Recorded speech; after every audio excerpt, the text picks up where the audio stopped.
There's a lot of history that you're going to learn about if you show up at the Dubois County Museum, especially Saturday, July 23rd. Juni Himsel is going to be there talking about cemeteries and how cemeteries are like museums. And remember, that is 1:30 July 23rd. That is a Saturday. Juni Himsel, welcome to the show. How are cemeteries like museums? Well, there's a lot of history that can be found there. For example, I found this stone that was happened to be my great-great-great-grandmother's, and it was down under the ground at Sherritt, and her claim to fame was her and her husband, Mordecai, had a tanning bed. Oh, wait a minute. Well, and this is like in the 1800s? Yes, in Boone Township, but the tanning bed was for tanning leather. And I find that George R. Wilson writes that the shoemaker would go around and he'd get this piece of leather and then he'd go to this house and they'd make shoes and then they'd split the money. That's one thing. And another one was when I worked on the Risley Cemetery. It's half in Pike and half in Dubois. But if you lived back then with the change in the counties, it was also first in Knox County, then in Gibson County, then in Pike County, and Dubois was carved out of Pike County. So this cemetery got caught up in it. And I had Kenny Brosmer come out and we surveyed it. We put up a big stone with a line on the stone. And to the left is Pike and to the right is Dubois. And while digging that footing, found an arrowhead, and I put that in the footing pointing north. So in arriving at that cemetery, there was stones piled up against the tree. But first of all, to get the law correct, you go to the trustee, get their permission, and I did all the labor free and they would furnish the materials. And the law is that in 1939 they established the law that any cemetery without an organization, it was the trustee's responsibility to see it was taken care of. And around 1980, the trustees from then on have been doing a real good job. All of us people out here are taxed for that, and they definitely do try to keep them up. And the reason that there were so many in shambles, they weren't. And it's just like an old house. If nobody lives in it, windows get broke out. But if you keep the cemetery looking nice, nobody's gonna, tear it up. And the stones being piled around for like at Sherritt. Sherritt is where the first white boy in the county was born, Allen McDonald. And those stones are old. It's supposed to be and known as the oldest burial site in Dubois County, as quoted by George R. Wilson. And so many times those stones have crumbled that when I'm repairing a cemetery, I request that we put up a stone with everybody's name on it in alphabetical order. In case those stones do deteriorate and are lost, at least somebody walking into that cemetery can find out if their relative was there or whatever. And this happened out at Sherritt. There's 2 large stones out there with everybody's name on it, very large stones. And this is what I request to have done on every cemetery that I'm in. And if there is another way of looking at cemetery restoration, I'm sure everybody's probably familiar with Dubois County Gen Web. You get on there and there's a full list on the left-hand side and you click on cemetery restoration and you can find a lot of these pictures and whatever. We did the one up at Jasper City, Enlow, and we put everybody's name on it.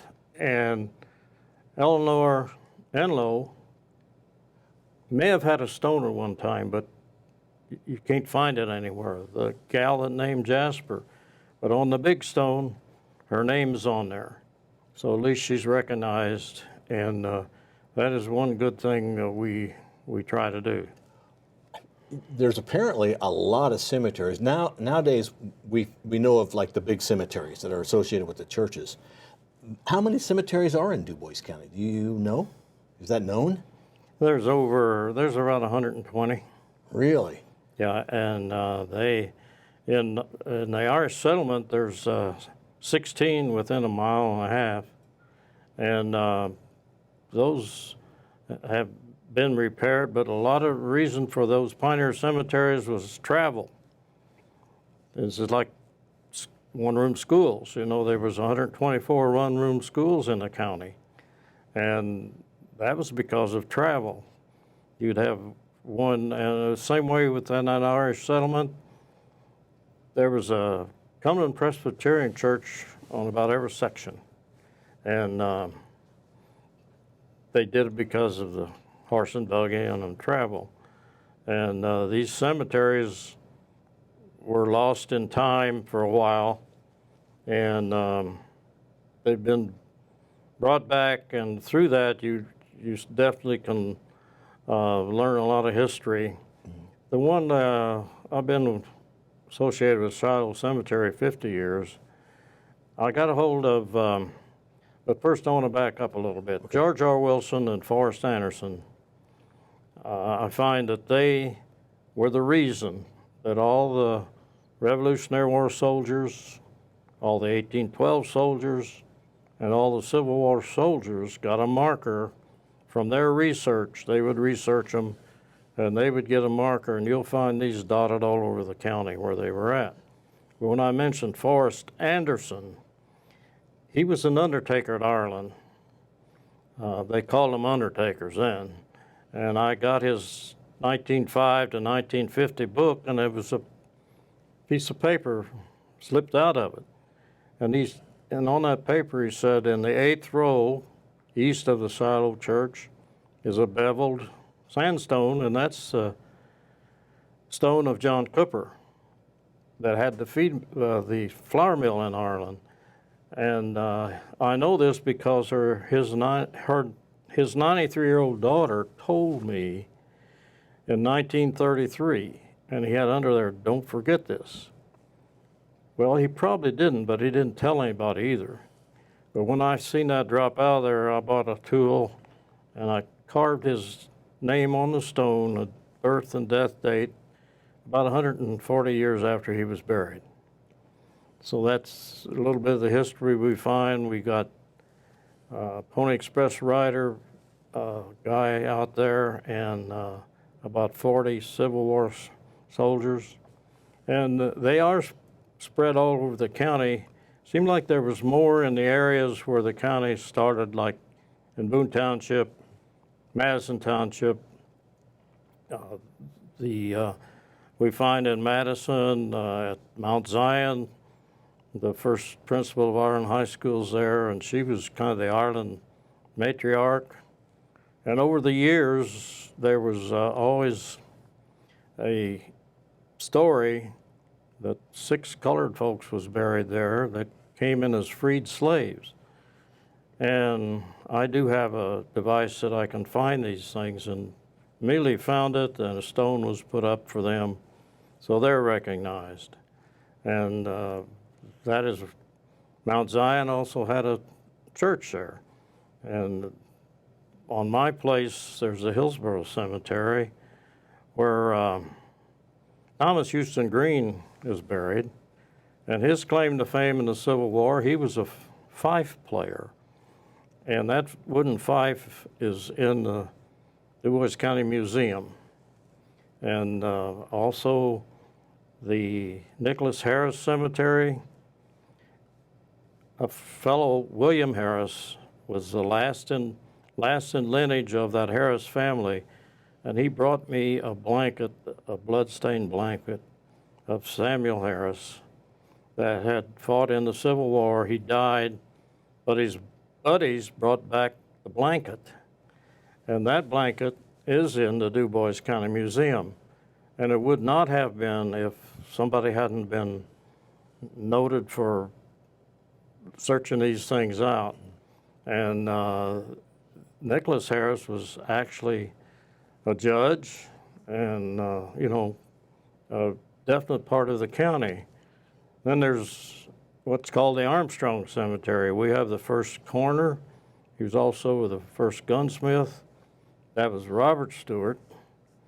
And close to him is John Stewart, who came back from War of 1812, bought the land, and founded Ireland in 1816. And they married Green's sisters because Elizabeth Cartmill Green is buried there. Her Revolutionary War soldier died in Kentucky, James Green, and she brought 12 children into Dubois County in 1815.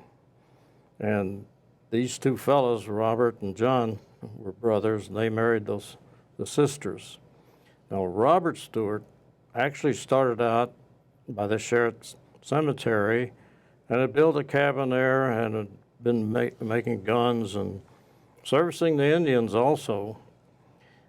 But there was a fellow named Townsend Dubois, that can be pronounced a lot of ways, and that was up on the